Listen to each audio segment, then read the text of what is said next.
Hey everybody, it's your old pal Chuck, and I'm back with another video. And today we're taking a look at a transformer that may be one of the smallest, but he is also one of the strongest, and that is Kingdom Huffer. And I do apologize because I've noticed that when I've been doing the vehicle transformer reviews in Kingdom, I have a habit of saying Earthrise or naming the file Earthrise. I have no idea why, but there's that. So we're taking a look at Huffer. Got him from Amazon.com. They've been shipping out the Wave 2 Deluxes in the past week or so. And yeah, we're starting off.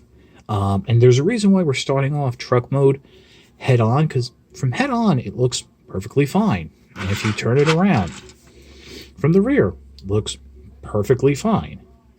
But the things get interesting when you start looking at it from the side. And basically what I can tell you is there's a bit of an optical illusion going on that makes it look like it's bending inward. Now, there's nothing wrong. All four wheels are on the ground and they're rolling. Everything pegs into place. My one issue of concern, though, has to deal with the robot mode chest, which does appear to me is low enough to the ground that if you're on a harder surface, like a wood floor or a shelf, that it will scrape over time. I don't know if something is wrong with the instructions. I don't know if it's just a flaw of the design, but yeah, it should look like this. Also, there is some gapping right there. See, there's my hand. I don't know if this is actually how the truck in real life would look. I want to say yes, because a lot of times these cab over engine trucks tend to be a little more gappy and open in places. But it's just like right now, it looks to me like this part wants to push up more. But everything is pegged in properly. It's closed up the way it's supposed to be. But let's come back here and pull these side panels off, and I'm sure as many of you already know, since this figure's been out for a while, this will form its gun.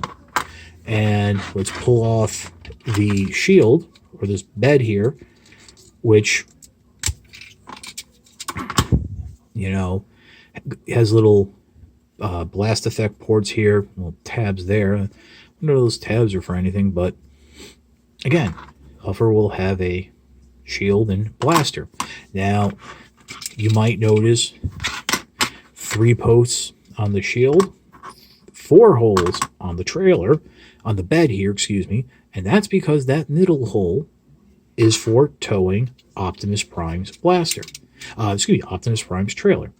But if I'm being honest, this is actually how I would display Huffer in vehicle mode if I were to display him in vehicle mode, just because I'm not a big fan of the shield bit, and this is a little bit closer to its original classic design. Now, if you saw just now, I pressed down, and that brought the back section out a little, which makes it look a little more flat, and that's because the lower leg section here is supposed to peg into the hips. Now, you really don't have to do that since the legs peg into the shins naturally, but so yeah, there's that. And you know, since we've already kind of started, let's just jump right into the transformation. You want to flip out the bed of the truck right here, bring it all the way forward, come around here, separate the legs, and thankfully on mine everything's nice and tight. Flip these gray sections down, and they will soft friction snap into place. So there, Huffer's legs and feet are done, and he does have some nice heels. Let's come up here, and you'll do a little wiggle jiggle here on the arms, because the back of the arms tab into the cab here, and you'll be able to then bring this up and out of the way so you have some room to maneuver. If it hasn't already, unpeg the arms from the side of the hips and bring these fists up and out. Next, what you'll do is rotate the arms so the those little indent sections are facing down. Hope I have that the right way. I don't tend to forget. But bring the cab back a little. Bring this chest section forward. That will unpeg. And then pushing on the wheel, unpeg it and bring it in. If you try to do this in a way, I've seen it where the wheels will pop off. So you want to press up with your thumb, keep your finger down there, push them up all the way. And while you have this open, go ahead, make your life easy. Rotate the head around and bring this section back up, and it will clip into place right there.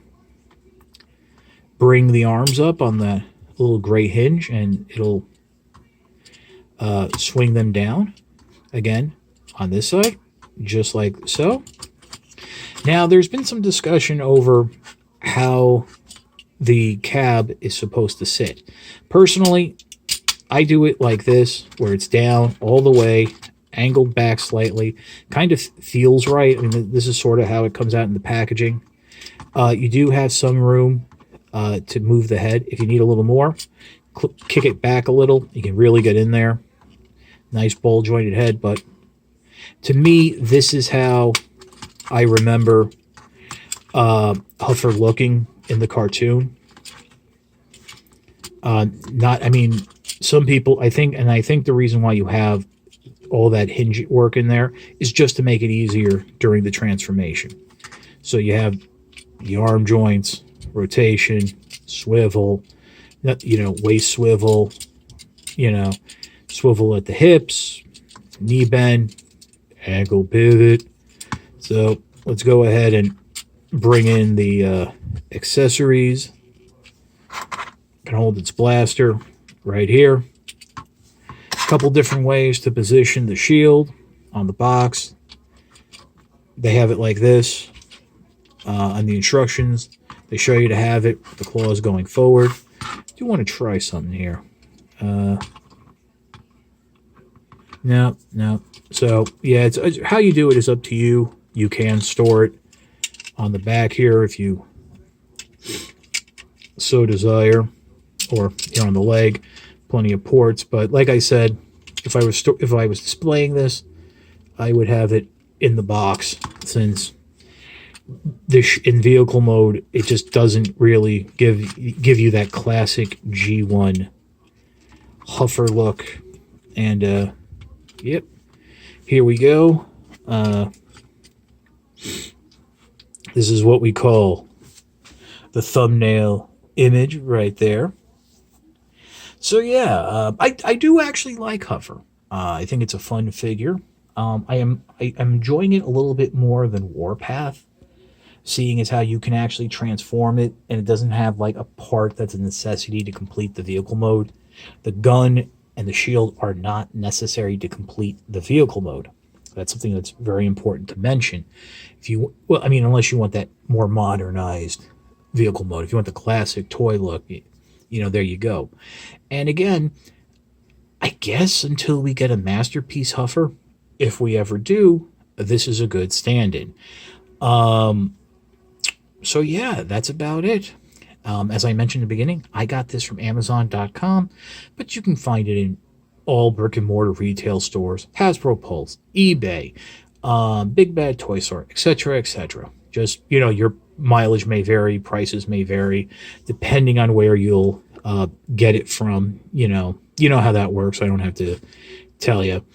I mean, I'm sure you're not going to pay, $25,000 like somebody did for Major Blood. It's a little callback joke to my video this afternoon, a little vlog, and I hope you all watched it. So, if you like this video review, please consider liking, commenting, and subscribing. While I will always appreciate the views, the likes, comments, and subscriptions helps communicate to YouTube through their mystical, magical algorithms that my channel is one to be exalted and held upon high. We just broke 3,700 subscribers, and that's all thanks to people like you watching this video. Yes, That's you. Yes, I'm talking directly to you. You helped. If you really want to make the ultimate sign of support, please consider signing up for my Patreon. It is www.patreon.com/chuckdog1999. Hyperlink in the description below. All I ask for is $1 a month or $12 a year. No thrills, no tears, no special rewards. All you're doing is helping me, help you, help me to help you bring videos like this to you and keep up the infrastructure of the channel. But as I always say, I make a point of saying, if you can't do the $1 a month, $12 a year, watching my videos is help and thanks enough, and I do appreciate it. So, for Huffer, this is your old pal Chuck, and we will see you next time. And hey, since when you'll be seeing this, it's May the 4th, may the Force be with you.